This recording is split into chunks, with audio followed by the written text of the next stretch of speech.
igazgatóság, tisztelt tanári kar, kedves kollégiáktársak! Háborús nemzedék vagyunk, és voltunk. Már gimnáziumi beiratkozásunk időpontja is Kassa bombázásának napjára esett. Középiskolai tanulmányaink első éveiben gyakran éreztük a második világháború eseményeinek hatását. Legkönnyebben természetesen a rendkívüli tanítási szüneteket viseltük el, de Magyarország német, majd szovjet megszállása és az ezzel járó sok éves kiszolgáltatottság az iskolánk szellemiségétől idegen ideológiának bizony megviselt bennünket.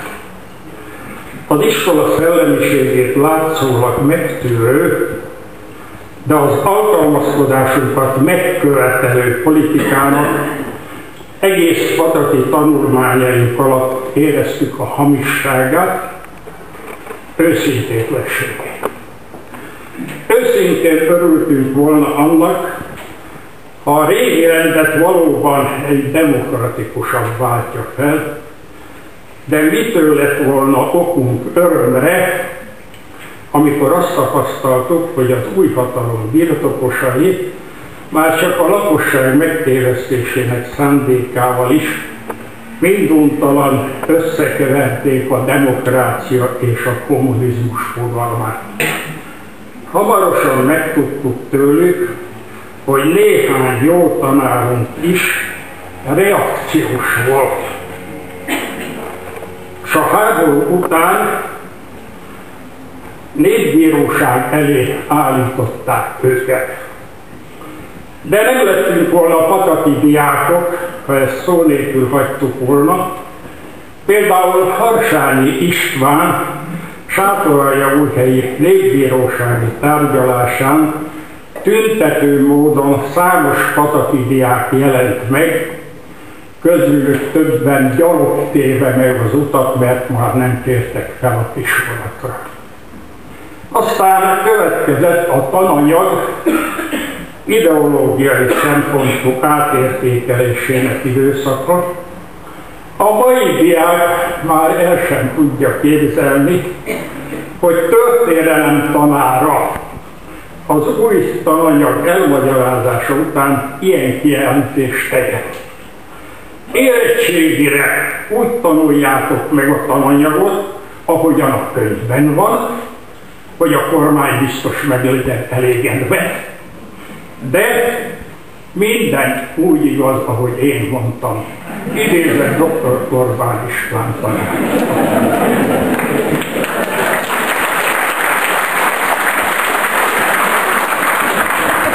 Első gimnazistaként mi is tőlünk telhetően igyekeztünk védekezni azok ellen az alattomos módszerek ellen, amelyeket autonóm diákönkormányzatunk ellen alkalmazott a kommunista párt által irányított a Magyar Ifjúság Népi Szövetségének, a MINSZ-nek keretében működő diákszövetség.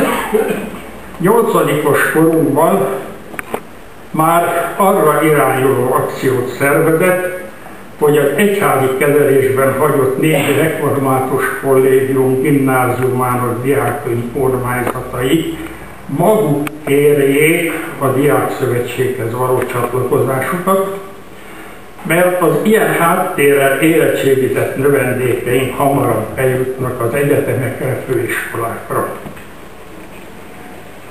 Néhány 8-os részére kétségtelenül csábító volt ez az ajánlat, de többségük azért tovább látott az orrán.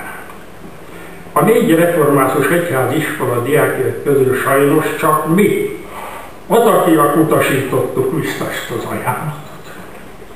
Hivatkozva az állam és az egyház közötti egyezményre. Nincs kizárva, hogy részben a mi kemény magatartásunknak volt köszönhető, hogy így a többi iskola diákjainak felajánlkozását is visszautasították. Megnyugodhattok, hogy ti cselekedtetek helyesen, nyugtatott meg engem, mint az önkormányzat elnök és Szabó Gyula igazgató úr. A többi iskola diákjai megalázkodtak, és tulajdonképpen kaptak egy pofont a visszautasítást. Mondta a következtetést. De kijelenthetem, döntésünkben ő sohasem próbált hatni ránk, befolyásolni bennünket. Következetes magatartásunk kialakításában a 8. A és B osztályát terül jó példával. Jól lehet, ők voltak,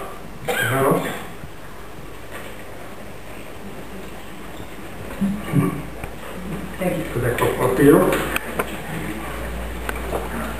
ők voltak az egyetemi felvétel kérdésében a legérdekeltebbek, mint érettségére és továbbtanulásra készülő diák.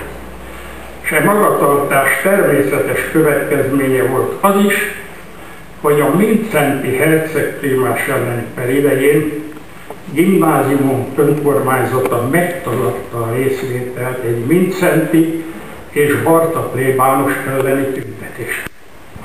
Ezt ugyanis egy úgynevezett béke nagygyűlés előzte meg, amelyre a gimnáziumunkat is meghívták.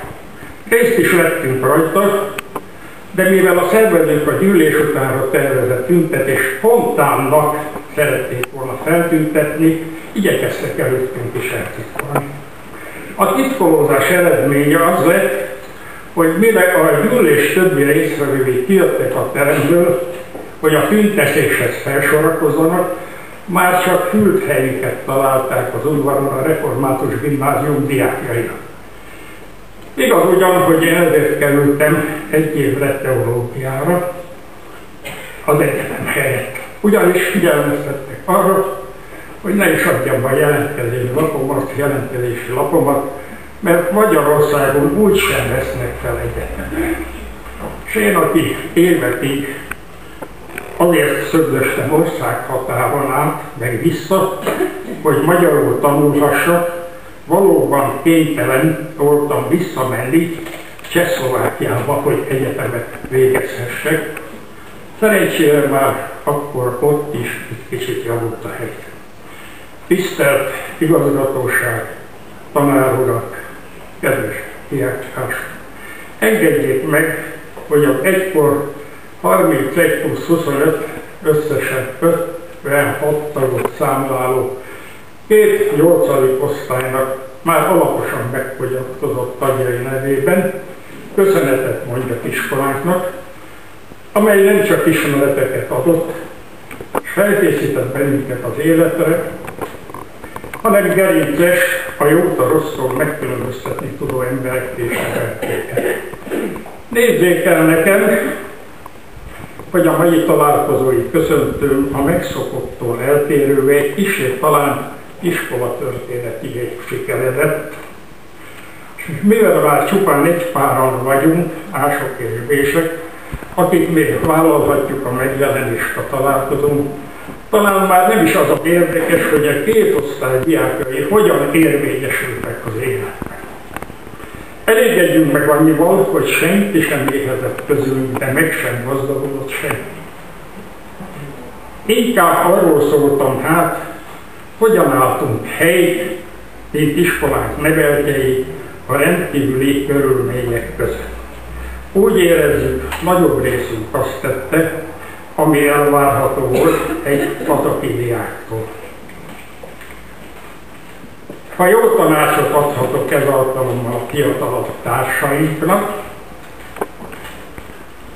akkor azoknak a példáját állítom eléjük, akik vállalták egykor az országhatáron való szögdösés kockázatát azért, hogy magyarul tanulhassanak. És akiknek nagyobb része tanulmányai befejeztével hazatért szülőföldjére, és ott általában pedagógusként vállalta az idegen uralom kényekedvének kitett sorstársai nevelését. A magyar nyelv és a magyar oktatás védelmét, érvényesülésének elősegítés. Hadd hívjam fel a fiatalabb figyelmét arra is, hogy a magyar nyelvért és a magyarság tudatért bizony itt az Magyarországon is többet kell tenni, mint eddig tettek.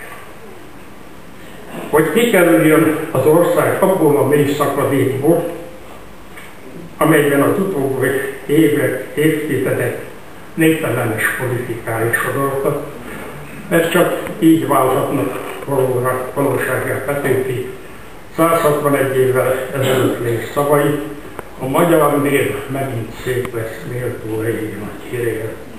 Isten áldja és segítse ezt a jobb sorsra érdemes országot és népet. Köszönöm.